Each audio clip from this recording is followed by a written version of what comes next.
13, differentiate, just rewrite it. Don't need to rewrite this guy, but we will rewrite this guy. Go to the 1/2. This guy will be plus 3x to the negative third. Then this would be minus 5x to the negative 1/4. Okay? If you can rewrite this like this, you should be okay. Then remember, you just got to drop degrees and multiply the exponent to the coefficient. So this will be 27x squared minus 3, drop it a degree, so he's going to go negative 1/2. Okay? Then this will become minus 9. Okay, then x, that negative 3 will drop a degree to become negative 4. Then this guy will be positive 5/4, and then negative 1/4 minus 4/4 would become negative 5/4. Okay, and this is absolutely acceptable. Just leave it. Okay, there's no need to put these negative exponents in the denominator. You can.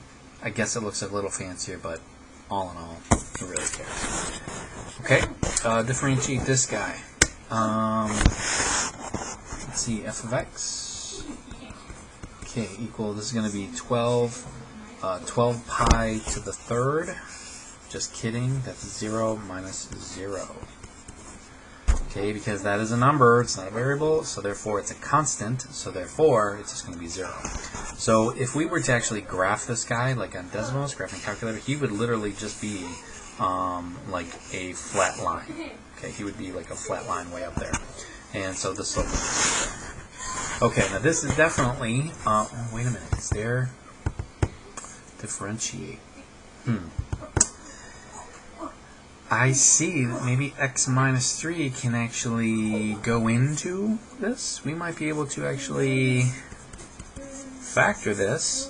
I see that as an x minus 3, x minus 2. Okay.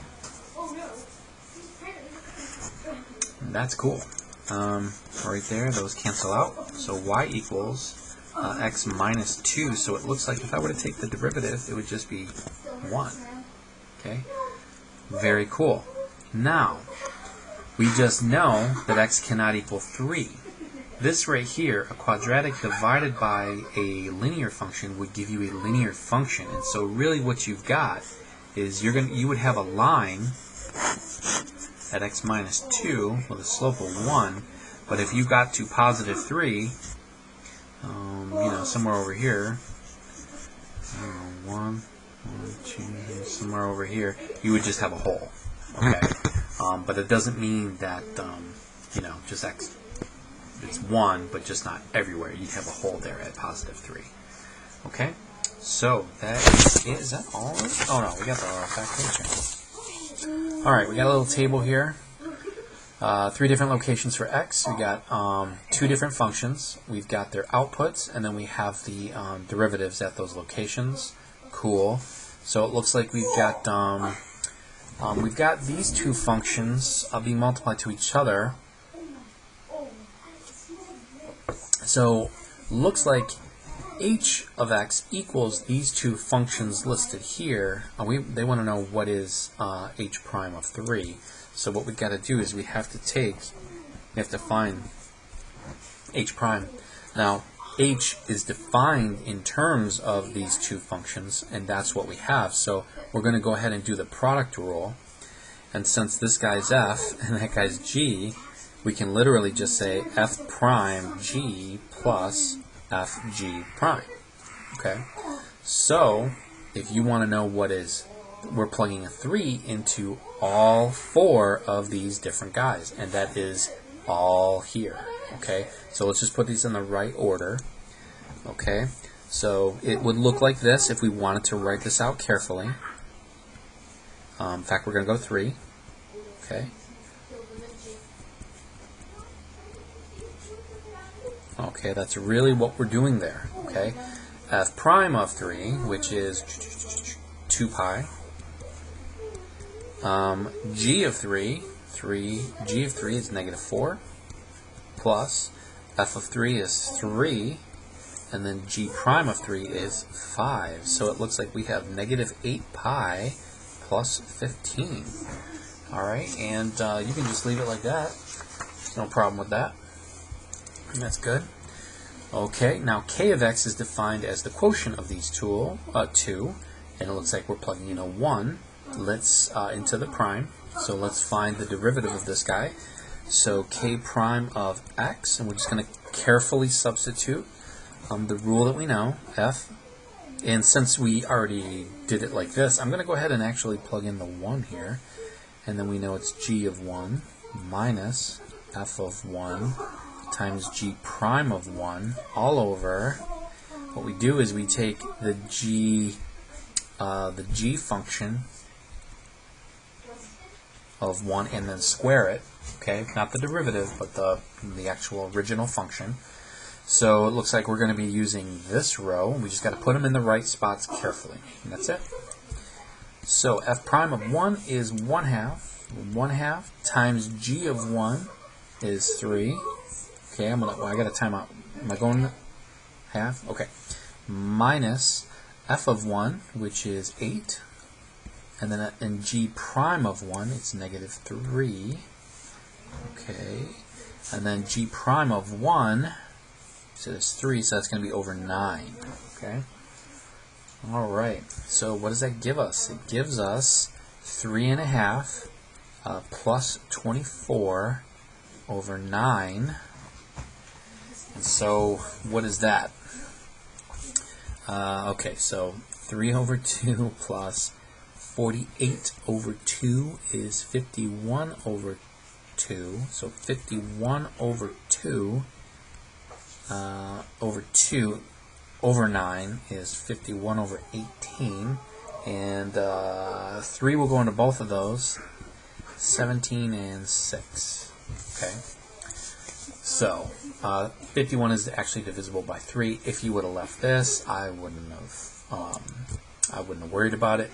But yeah, so watch out for that. End up with a fraction, no problem. Let's see what we get here. We got a g of x. We're still going to refer to the table, but it looks like we are going to have a sign, and it looks like we're going with 0. So if it was any other value, then we would have had a difficulty because, like, for example, if it was 1, well, what is the sign of 1? We don't know that. We're always in radians. We're used to having pi, right? This would have been an issue. But let's just go ahead and take the derivative. So y prime x equals, take the derivative of the first, and we'll plug in 0. But not the second. And then plus. This is the product rule. Do not take the derivative of the first, but you will take the derivative of the second. Okay. So g prime of 0 is right there, negative 1. And the sine of 0 is 0. G of 0 is pi over 2.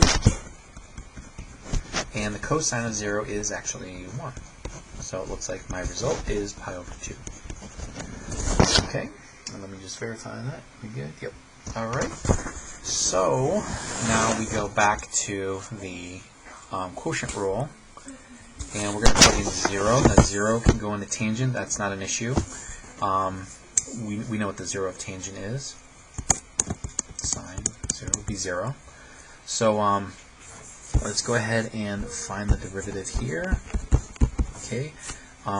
Take the derivative of the first, but not the second. And you know what? Let's plug in a 0. But not the second. Minus.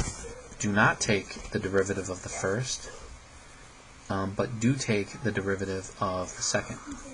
All over g of 0, but you're going to square that guy. Okay? I think these are kind of fun, honestly. But what is secant squared of 0? Secant is 1 over cosine. Cosine of 0 is 1.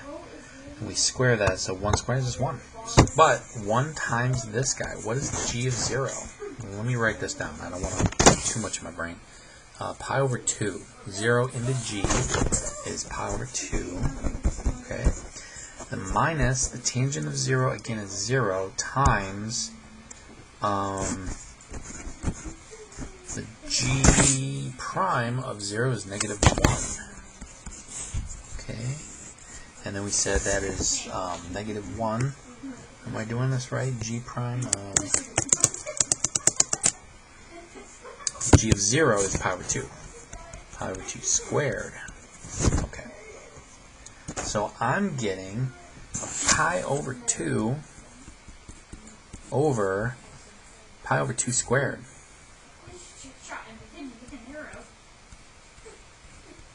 Okay. Now, there's kind of a nice way to look at this, is that pi over 2 and one of those will cancel out. So now you got a 1 over pi over 2. So that is actually 2 over pi. So 1 over pi over 2 is 2 over pi. Okay. All right, where are we at, Lemon? All right, we will do the last batch in the next one.